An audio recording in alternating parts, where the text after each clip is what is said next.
Cerita bermula memperlihatkan penjara paling mengerikan di Rusia, di mana terlihat seorang pria raksasa yang dirantai tengah menghabisi salah satu narapidana sembari ditonton oleh para sipir penjara.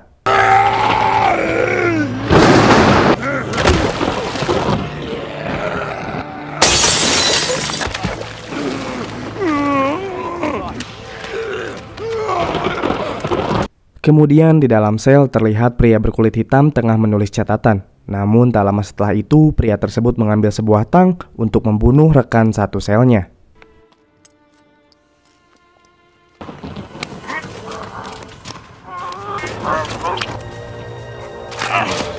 Scene kemudian berpindah ke sebuah pabrik baja di Rusia. Kita lalu diperkenalkan seorang pria berkebangsaan Amerika yang bernama Kyle, seorang operator produksi yang baru saja dimutasi dari negaranya ke Rusia. Kyle memiliki istri bernama Gray yang kebetulan ia bawa dan tinggal di Rusia. Kesibukan Kyle membuatnya jarang pulang ke rumah sehingga Gray terus menelponnya dan mengeluh agar mereka bisa pergi liburan. Tak ingin istrinya sedih, Kyle lalu mengambil cuti dan berniat pulang pada malam harinya.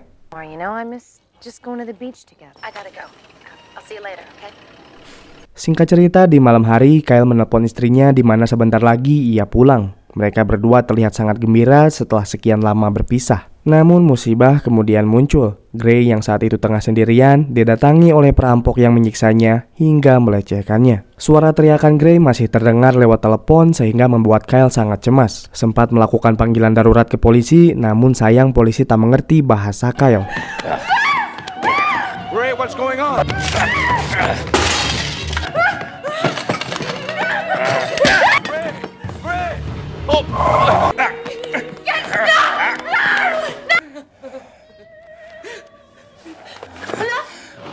Police! Militia! Can you speak English? Can you hear me? Setibanya Kyle di rumah, melihat Gray tergeletak tak bernyawa dengan hanya menyisakan pakaian dalam, membuat Kyle hancur tak berdaya. Namun setelah itu...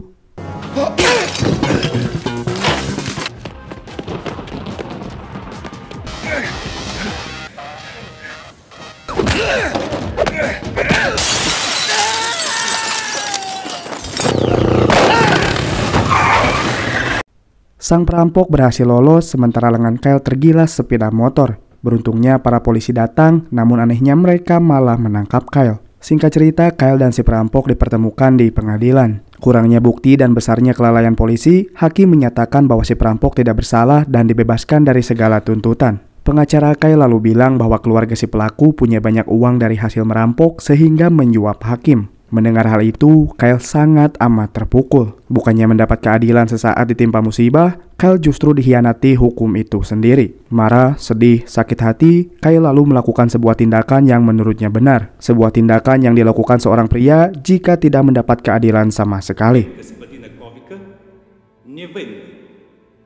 His family has a lot of money. They bought the judge.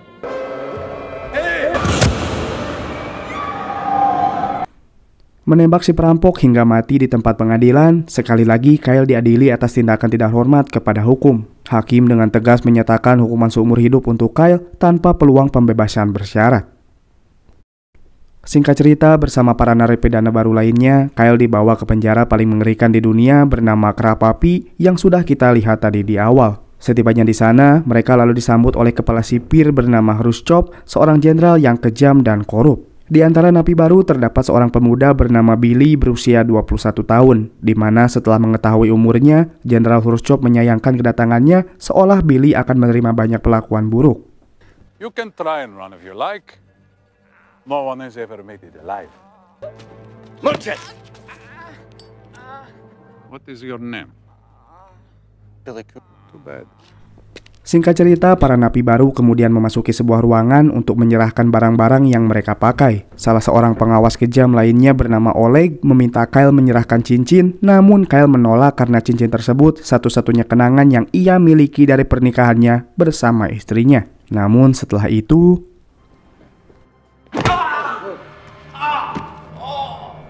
Oleg merebut paksa cincin Kyle dan membuang foto Gray. Bukannya merampas untuk kepentingan SOP, Oleg justru memakaikannya di jarinya karena mengetahui bahwa Kyle berkebangsaan Amerika dan menduga cincin tersebut memiliki harga yang mahal.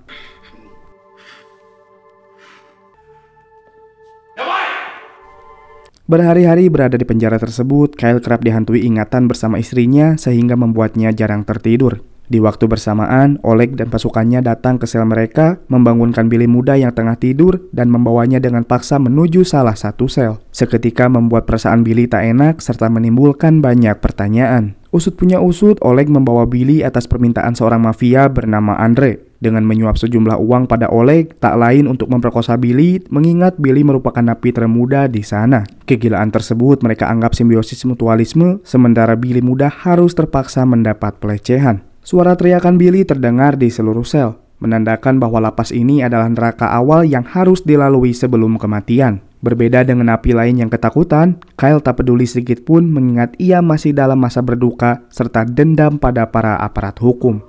Have fun. I need to see some green tomorrow. You'll get it. Suka! No!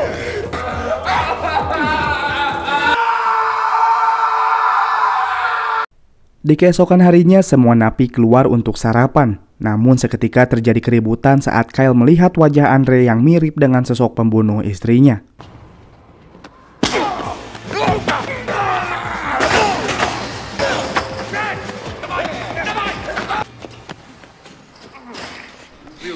Atas kejadian tersebut, Kyle dihukum untuk dikurung di ruang pengasingan, sebuah tempat yang sangat dihindari para napi di situ. Bagaimana tidak, sesaat setelah masuk, Kyle melihat cairan kotoran terbuang melalui tempatnya.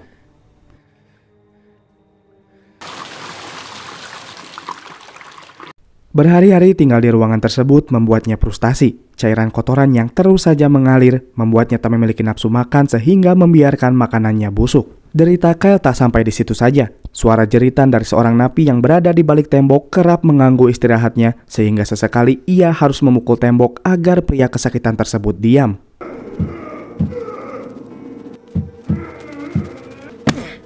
Shut up.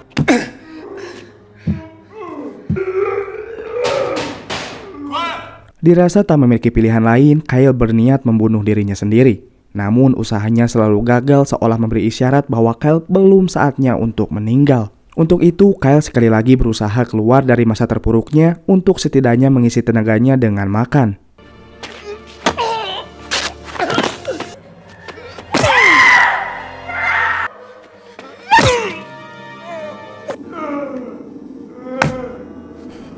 Beberapa minggu kemudian, Kyle dikeluarkan dari ruang pengasingan, di mana kini Oleg menempatkannya satu sel bernama seorang pembunuh berkulit hitam yang sudah kita ceritakan tadi di awal. Tak disebutkan nama asli dari pria tersebut selain para sipir menamainya dengan nomor 451. Agar lebih mudah diingat, kita sebut saja Floyd. Sebelum Kyle masuk, Oleg mengingatkan agar berhati-hati jika satu sel dengannya. Jika Kyle ingin pindah sel, maka ia harus membayar sejumlah uang yang lumayan besar kepada Oleg. Ya, lagi-lagi semua tentang uang. Want to change cells? You let me know.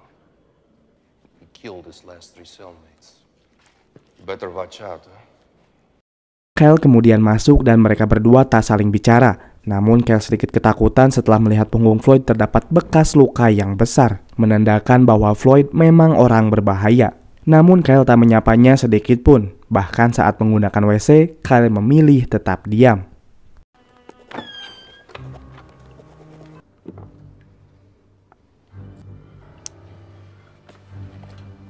Di keesokan harinya, semua napi bekerja membangun rel kereta. Ini adalah kali pertama bagi Kyle bekerja setelah lama mendekam di ruang isolasi. Selesai bekerja, Kyle ditemui oleh adik iparnya bernama Paul yang bilang bahwa Great telah dimakamkan dengan layak di Amerika. Tak hanya itu, Paul juga berusaha mengeluarkan Kyle dari sini dengan meminta bantuan duta besar Amerika di Rusia. Dan untuk sementara waktu, Paul memberinya uang untuk berjaga-jaga. Thanks, Paul. Your sister should rest in peace. Kyle kemudian pergi ke lapangan tempat para napi beristirahat. Dendam pada Kyle karena telah memukulnya tanpa alasan, Andre melemparnya bola, namun malah mengenai sekumpulan gangster hingga terjadi keributan.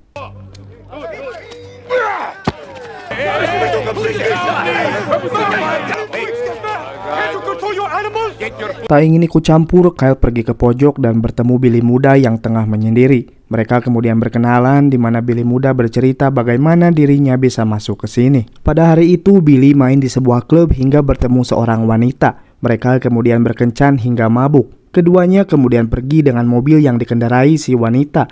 Namun saking mabuknya mereka berdua, mobil tersebut menabrak restoran sehingga sang pemilik menuntut Billy sebagai seorang pria karena lalai dalam berkendara. Sementara si wanita pergi meninggalkannya. Setelah itu mereka berdua didatangi seorang napi disabilitas bernama Malakai. Sempat melihat Kyle di dalam koran atas pembunuhan yang dilakukannya di tempat pengadilan, Malakai sangat kagum dengan yang dilakukannya. Untuk itu Malakai menawarkan dirinya sendiri jika Kyle menginginkan informasi tentang penjara busuk ini. Tak hanya itu, Malakai juga bercerita bahwa terdapat puluhan gangster yang berada di sini. Namun hanya dua kelompok yang paling mencolok, di mana salah satunya diketuai oleh pria bernama Bolt dan wakilnya tak lain adalah Andre, pria yang ditonjok Kyle tanpa alasan.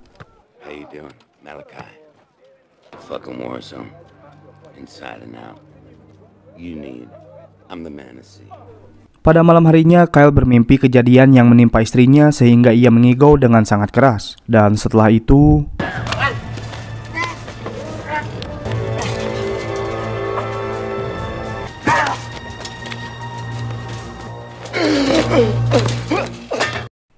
Seketika Floyd yang mencoba membunuh Kyle melepaskannya begitu saja. Entah kenapa alasannya, namun Floyd lanjut tidur dengan nyenyak. Di keesokan harinya, Kyle sarapan bersama Billy, Malakai, dan seorang teman baru bernama Anton. Perbincangan hangat mereka nampaknya membuat Kyle mulai sedikit merasakan kenyamanan. Hingga tak lama kemudian Andre datang sehingga merusak suasana tersebut.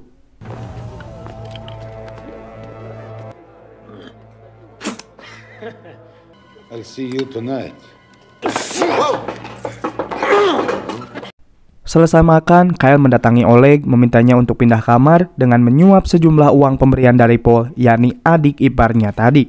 Oleg menerima uang tersebut namun menolak memindahkan Kyle karena menurutnya uang tersebut masih sangat kecil untuk menyuapnya. Expense. I go for my money. Until then, we wait.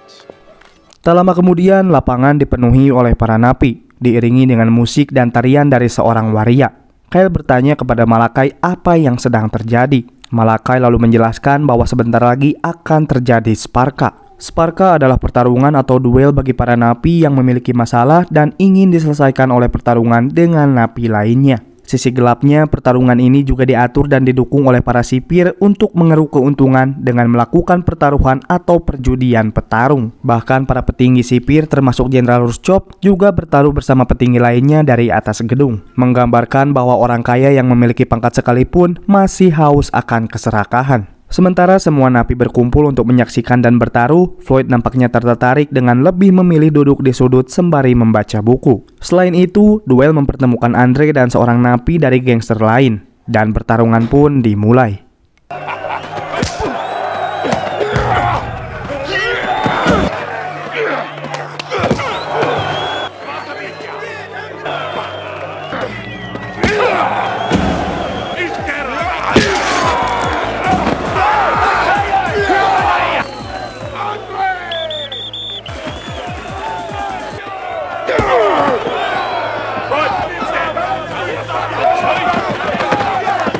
Pertarungan yang dimenangkan Andre berakhir ricuh dengan pihak gangster dari lawannya tak terima kekalahan tersebut. Sementara para napi bertengkar, Billy pergi ke kamar mandi terlihat mengasah sebuah sikat gigi. Di mana pada malam harinya, lagi-lagi Billy dibawa oleh Oleg atas permintaan Andre yang ingin menyodominya. Sadar akan hal itu, kali ini Billy melakukan perlawanan dengan niatan menusuk Andre menggunakan sikat gigi.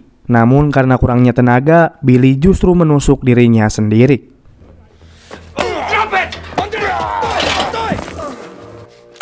Take him to infirmary.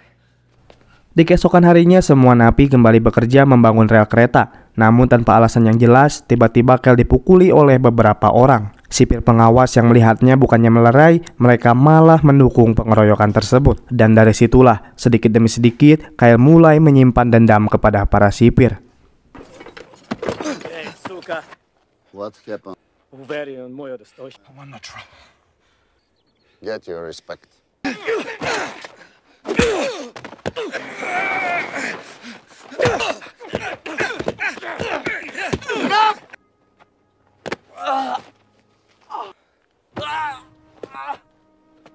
This is not America. Don't be a hero.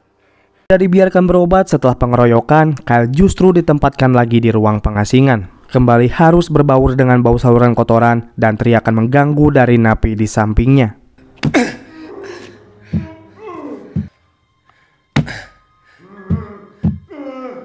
Satu bulan mendekam di ruangan tersebut, Kyle tak kunjung dikeluarkan atau bahkan ditempatkan di sel yang layak, membuatnya terus berhalusinasi seakan sedang bersama mendiang istrinya. Singkat cerita, akhirnya Kyle dikeluarkan. Namun sesaat setelah ia menghirup udara segar, Andre mengganggunya dengan bilang bahwa ia akan meniduri Kyle. Going to make you my favorite suka.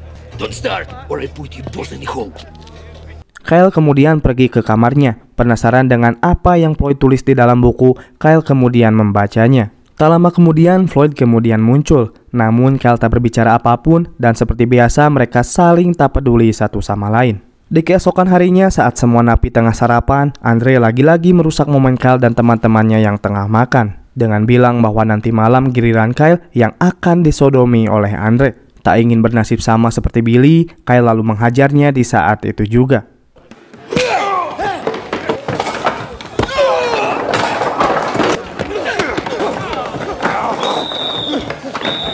Atas kekacauan yang Kyle buat, lagi-lagi ia dikurung di ruang pengasingan oleh Oleg. Namun itu adalah keputusan terbaik baginya jika harus dibandingkan tidur bersama Andre. Sementara Kyle mendapat hukuman, para napi yang tengah bekerja menemukan sebuah ranjau aktif di mana setelah itu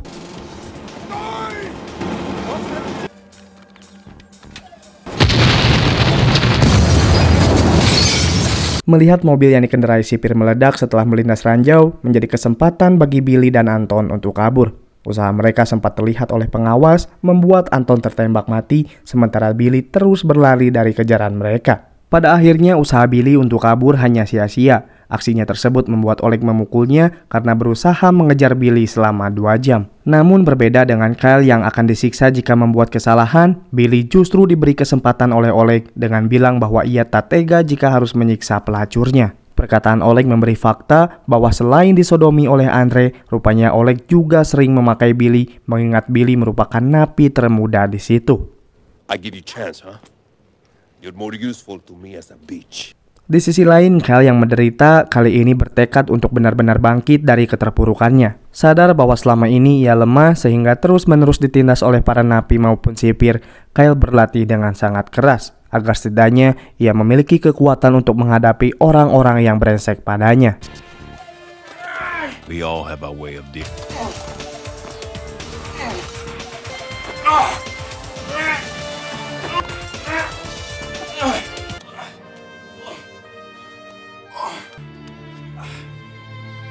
Is it a... Let's go.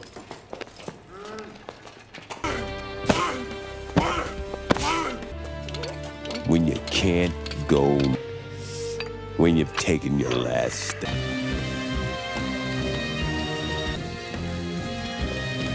Usahanya membuahkan hasil di mana tubuh Kyle terlihat kekar. Namun itu saja belum cukup. Ingin membuktikan seberapa jauh perubahan jati dirinya, Kyle bahkan mengikuti pertandingan Sparka, sebuah pertarungan yang sangat dinantikan oleh napi dan para sipir. Tak tanggung-tanggung, di awal pertarungannya Kyle dipertemukan dengan Andre, salah seorang napi yang paling biadab. Dan pertarungan pun dimulai.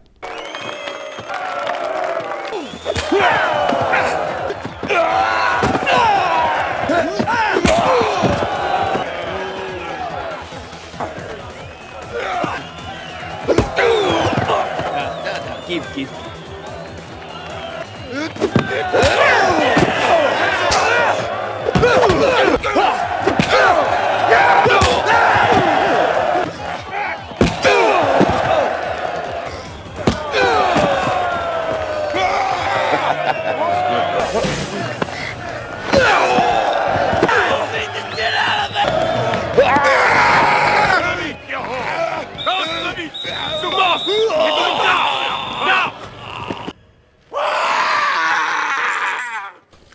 Sempat kalah di tengah pertarungan, namun berkat ambisinya yang kuat, Kyle mampu mengembalikan keadaan.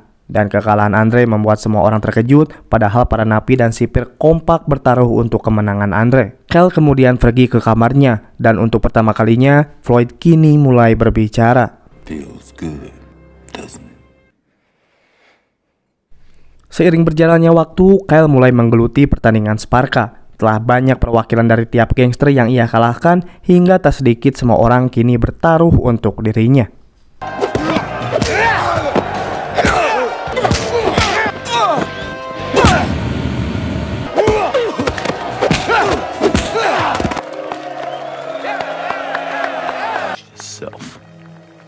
Setiap pertarungan yang selalu dimenangkan oleh Kyle menjadi cuan bagi para sipir termasuk Jenderal Hrushchov. Bahkan di salah satu momen, Jenderal Hrushchov berjudi dengan kepala sipir dari penjara lain, di mana ia meminta agar mendatangkan jagoan dari penjaranya sendiri. Here, American is very, very good. Bring the best man from your prison. I put him in the dance, give you a chance to win. Singkat cerita, Kyle memangkas rambutnya dengan sangar nampak terlihat seperti mafia. Bahkan kali ini, Kyle berani berhadapan dengan Floyd seolah tak takut untuk menantangnya. Perubahan gaya dan sifat Kyle membuatnya menjadi angkuh. Sehingga bukannya takut kepada Kyle, Floyd justru menyayangkan hal tersebut. Di mana Floyd mengetahui sifat angkuh akan mendatangkan bencana baginya. Dari sinilah, Kyle mulai merenung.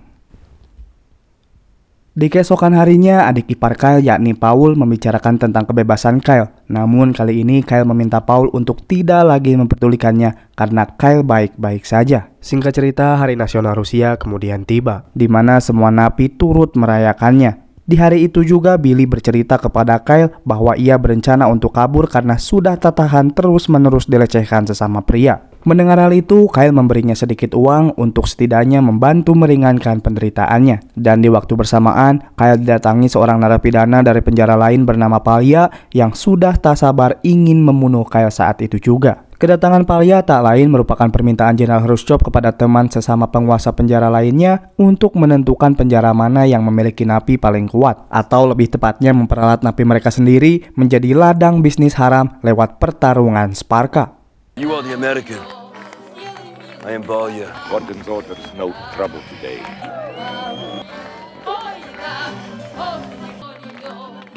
That's the guy that transferred from. Lalu pada malam harinya, semua sipir dan napi berkumpul di sebuah ruangan untuk mendengar Jenderal Hrushchov berpidato mengenai Hari Nasional ini. Sebagai seorang pemimpin, ia melontarkan kata-kata manis dengan tegas, namun para napi tak peduli dengan omongannya. Terlebih Floyd yang berpendapat bahwa semua omongan Jenderal Hrushchov hanya omong kosong belaka yang tak pantas menjadi pemimpin. Together, we will embrace our future, nation of ourselves and our communities. The voice of authority should be the voice of reason.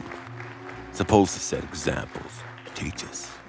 And I have learned it's all just bullshit. Bersamaan dengan kesibukan para sipir dan napi, menjadi kesempatan bagi Billy untuk segera kabur melewati ruang bawah tanah. Namun saat ia hendak masuk, sialnya ia dipergoki oleh Oleg. Saat itu juga Oleg sangat ingin membunuhnya, namun ia masih membutuhkan Billy untuk menjadi penghibur birahinya. I don't want to ruin your pretty face, my little bitch. Setelah itu Oleg menemui Malakai dan memberinya hadiah. Usut punya usut, Malakai yang terlihat sebagai teman baik Billy dan Kyle ternyata merupakan pengkhianat yang telah memberitahu rencana Billy untuk kabur kepada Oleg demi mendapatkan bayaran dari Oleg. Pengkhianatan Malakai dilihat oleh Floyd yang berada di luar. Floyd juga berpendapat bahwa sebejat-bejatnya para aparat, lebih bejat lagi teman yang melakukan pengkhianatan. Billy muda kemudian didatangi oleh Palya. Dengan tubuh raksasa dan penuh kekejaman, Palya menyiksa Billy secara membabi buta hingga lanjut memperkosanya dengan paksa.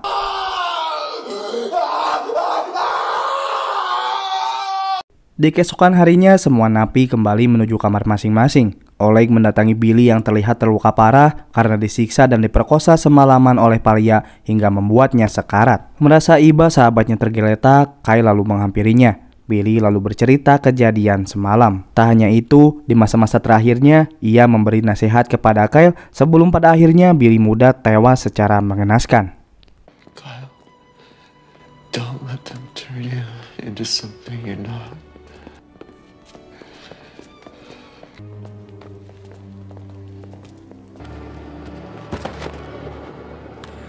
Berhari-hari setelah kematian Billy membuat Kyle selalu merenung. Sementara Palya terus bertarung dan selalu menang dalam pertarungan Sparka, membuat Jenderal Hrushchov kesal karena selalu kalah berjudi. Tak lama setelah itu, Palya yang sudah bosan melawan para kroco menghampiri Kyle untuk menantangnya berduel. di mana pertarungan tersebut sangat dinanti-nanti oleh para sipir dan napi. Namun saat-saat yang ditunggu-tunggu itu pun sayang tak terjadi, di mana saat Kyle diserang oleh Palya, ia tak mau melawan. Jenderal Khrushchev yang telah rugi dan tak mau kalah lagi dalam taruhan menyuruh Oleg untuk memaksa Kyle agar mau bertarung. Namun kini Kyle tak mau lagi menjadi boneka para petinggi sipir, di mana Kyle mengerti bahwa pertarungan Sparka hanyalah ladang bisnis bagi para aparat. Bahkan saat ia memenangkan beberapa pertandingan Sparka, ia tak mendapat apa-apa selain rasa sakit di tubuhnya. Beberapa hari merenungkan perkataan dari Floyd dan Billy yang saat itu sekarat membuat Kyle menyesal melupakan jati dirinya sebagai seorang suami yang berubah menjadi angkuh hingga melupakan bagaimana hukum menyebloskannya ke penjara. Meski Kyle ditakuti bahkan dihormati oleh para napi, namun ia tak membutuhkan itu semua. Karena sebenarnya kedatangan Kyle di penjara ini bukan untuk menjadi penguasa,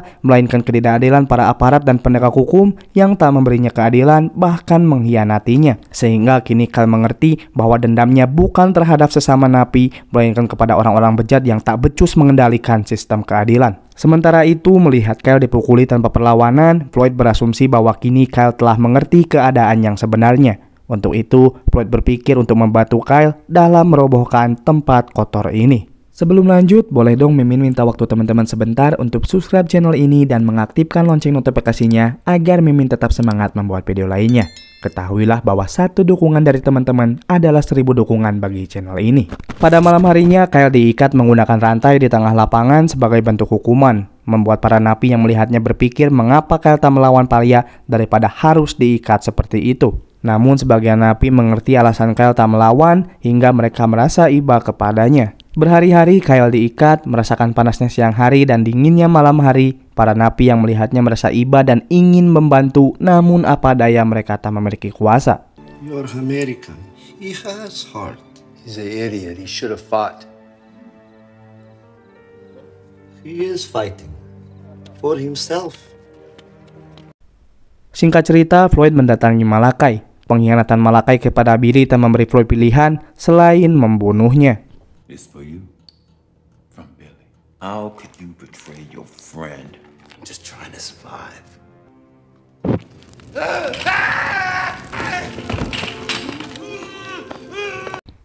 Selesai membakar Malakai hingga tewas, kita lalu diperlihatkan masa lalu Floyd. Bagaimana kisah kelam yang terjadi padanya hingga berakhir di penjara busuk ini. Di sekolah, Floyd kecil sering dihina oleh teman sekelasnya karena ia merupakan satu-satunya siswa berkulit hitam. Sementara di rumah, ia sering dilecehkan oleh ayahnya sendiri. Muak dengan penderitaan yang menimpanya, Floyd membakar kelas beserta gurunya hingga membunuh ayahnya sendiri dengan membakarnya. Dari kejadian itu, Floyd dihukum tinggal di penjara selama-lamanya tanpa bebas bersyarat. Di mana sedari kecil tinggal di penjara tersebut, Floyd sudah banyak membunuh para napi yang memang sepantasnya mati. Salah satunya yaitu seorang pengkhianat seperti Malakai. Menjadi alasan juga kenapa Floyd tidak membunuh Kyle meski berada dalam satu kamar. Karena Kyle tidak munafik, tidak berperilaku bejat, dan bukan seorang pengkhianat.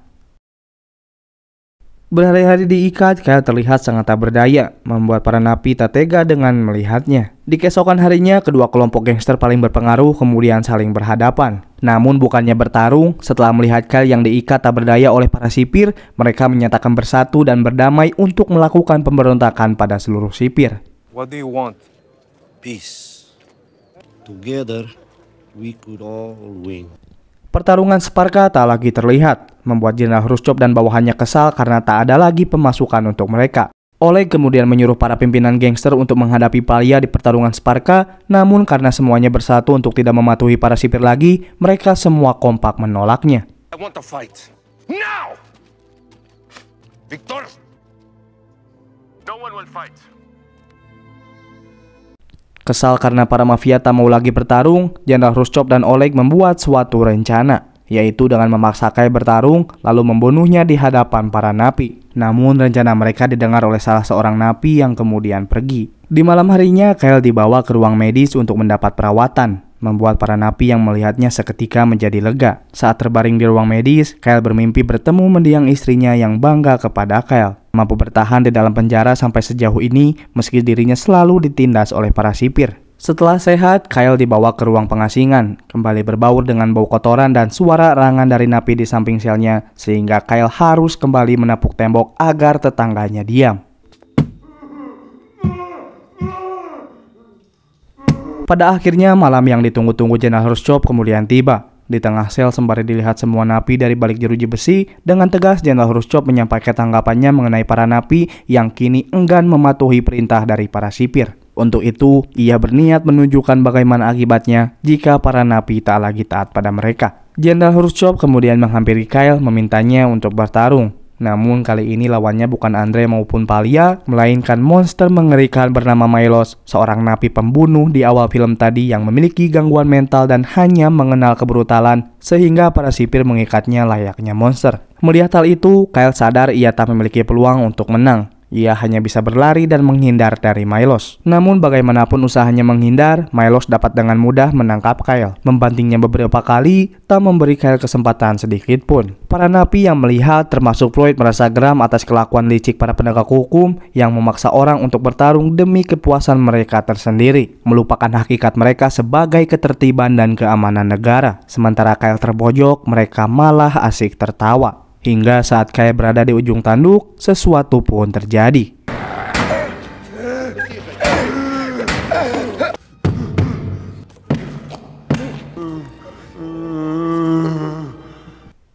Secara tak terduga, Milos melepaskan kunciannya dari Kyle sesaat setelah Kyle tak sengaja memukul-mukul tembok, membuat para sipir dan napi heran apa yang sebenarnya terjadi. Ingat saat Kyle berada di ruang pengasingan dan selalu memukul-mukul tembok karena terganggu oleh suara erangan kesakitan dari napi di samping kamarnya, rupanya tetangganya tersebut tak lain adalah Milos. Jika Kyle memukul tembok karena berisik, Milos yang keterbelakangan mental menganggapnya sebagai suara dari teman yang selalu menemaninya. Karena Milos sangat jarang keluar dari ruang pengasingan, suara itu ia anggap sebagai satu-satunya tanda dari temannya yang mampu menenangkannya. Kesal karena Milos tak ingin membunuh Kyle, Oleg kemudian menodongkan pistol pada Milos. Namun, Kyle yang kasihan pada Milos memintanya untuk menembak dirinya sendiri. Merasa ironis ketika melihat seorang napi lebih bijak ketimbang para sipir, semua napi kemudian bergemuruh melakukan perlawanan. Mereka semua kompak membuat suara, mendobrak pintu sel, dan bersatu melawan para sipir bak sebuah kudeta.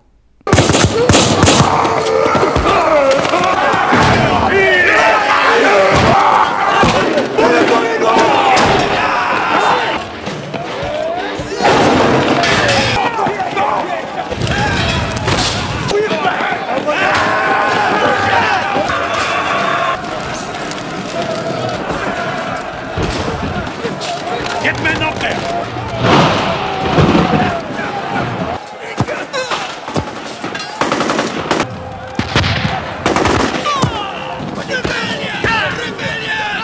Sementara kekacauan sedang terjadi, Kyle menghampiri Milos yang tergeletak karena tembakan para sipir. Sadar bahwa Milos sudah tewas, ia lalu menutup mukanya dan mengutuk para sipir atas perbuatan mereka pada temannya, serta menyimpan dendam yang sangat mendalam. Setelah itu, Kyle membantu Floyd untuk keluar dan pergi dari penjara ini. Namun ketika berada di luar, bagaimanapun para napi melawan, para sipir akan tetap unggul karena mereka memiliki senjata. Sadar akan hal itu, Kyle dan Floyd lalu pergi memojok untuk beristirahat sejenak. Di situ Floyd bercerita bahwa semua orang yang ia bunuh di sini, pembunuhannya selalu memiliki alasan. Entah mereka adalah para napi yang omong kosong, munafik, bahkan pengkhianat, namun hal itu tak ia temui pada diri Kyle. Untuk itu Floyd berniat membantu Kyle keluar sekaligus menghancurkan penjara ini. Mereka kemudian pergi ke kamar di mana Floyd menyimpan sebuah catatan di balik dinding kamar tersebut, menceritakan kepada Kyle bahwa catatan itu berisi setiap pembunuhan oleh para sipir yang terjadi selama berada di sini. Ingat bahwa Floyd sangat gemar membaca dan menulis, rupanya di waktu bersamaan ia menulis semua kejadian buruk yang dilakukan sipir kepada korban. Seperti kejadian yang menimpa Billy muda di mana ia menjadi tempat pelampiasan birahi para sipir termasuk si Oleg. Semua kejadian bejat dan daftar para korban yang kehilangan nyawa hingga puluhan setiap bulannya dicatat dengan baik dan teliti oleh Floyd tanpa mengada-ngada. Untuk itu, ia meminta Kyle mempublikasikan catatan tersebut ke masyarakat luas karena hanya itulah senjata ampuh yang bisa meruntuhkan kuil kotor berpenyakit ini.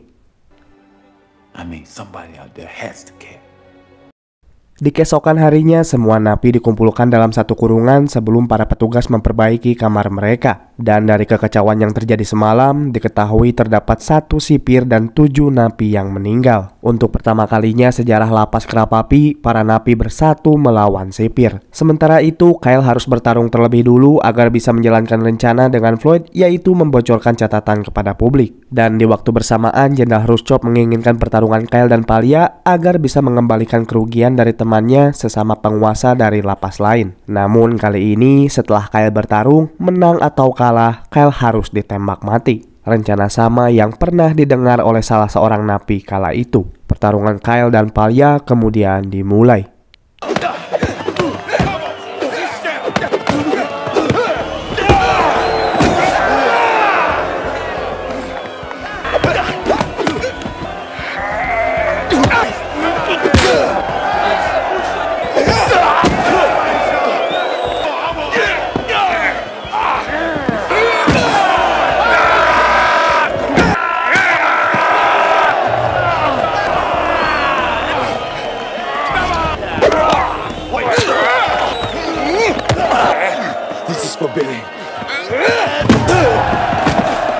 Berhasil mengalahkan Palya dengan telak membuat Jenderal Khrushchev memiliki kerugian yang besar. Sesuai rencana Jenderal Khrushchev, Kyle diborgol untuk dibawa ke sebuah tempat untuk menembak mati dirinya. Bersamaan dengan itu, seorang napi yang pernah mendengar rencana Jenderal Khrushchev membeberkan informasinya kepada teman Floyd sehingga Floyd dapat mengantisipasi gerakan sipir selanjutnya. Sementara Kyle yang hendak dibawa oleh Oleg menuju sebuah mobil, dari atas Floyd memasuki sebuah lubang hingga tak lama kemudian Put him in the back.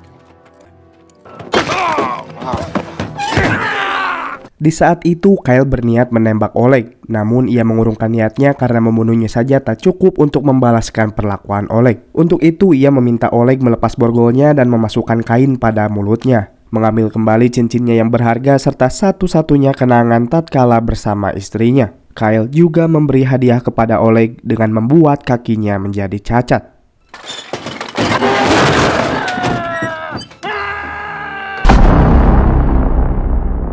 Floyd kemudian memberikan Kyle seragam sipir serta kunci mobil milik seorang jenderal yang berjudi dengan Khrushchev. Dengan begitu, tak ada seorang pun sipir yang berani menghentikannya menuju gerbang. Sesaat sebelum itu, Kyle mengajak Floyd untuk pergi bersama-sama. Namun Floyd menolak karena masih memiliki urusan yang hanya bisa ia selesaikan. You're coming with me, right? No, this is my home. You got your part, I got mine. Make sure people know.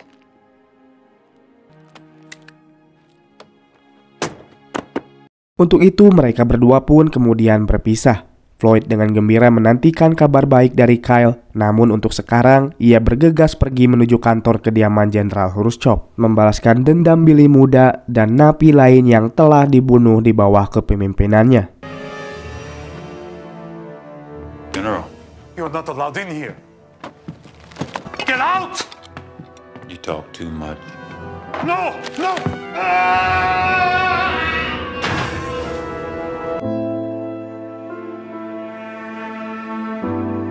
Selesai membunuh Jenderal Khrushchev, Floyd terlihat hendak dibawa ke ruang pengasingan. Sementara Kyle berhasil keluar dan bebas tanpa ada hambatan. Bebas dari neraka yang tak seharusnya ia datangi dan keluar dengan sebuah catatan bukti keburukan yang terjadi di lapas Kerapapi. Sambil meratapi foto istrinya, Kyle berharap meski istrinya tak mendapat keadilan di dunia, semoga ia mendapatnya di akhirat. Hingga 3 bulan kemudian, lapas Kerapapi resmi ditutup. Para napi kemudian dipindahkan ke penjara yang setidaknya layak bagi mereka, sementara para sipir yang terlibat di dalam catatan termasuk Oleg juga dipenjarakan tanpa adanya kebebasan bersyarat. Membuktikan bahwa usaha Floyd dan Kyle dalam meruntuhkan sistem ketidakadilan ternyata berhasil. Film ini memberi kita sebuah pelajaran bahwa ketidakadilan justru datang dari orang-orang yang diberi kepercayaan untuk mengadili. Namun alih-alih memberi hukum yang setara dan bijak, mereka justru memanfaatkannya dengan menerima penyuapan. Keserakahan dianggap sebagai peluang sehingga keadilan hanyalah sebuah harapan. Seperti pepatah yang mengatakan bahwa bumi menyediakan hal yang cukup untuk memenuhi kebutuhan setiap orang, tetapi tidak untuk orang-orang yang serakah. Memberi kita petunjuk untuk tidak terlalu percaya kepada manusia, karena keadilan hanya milik Tuhan yang Maha Kuasa.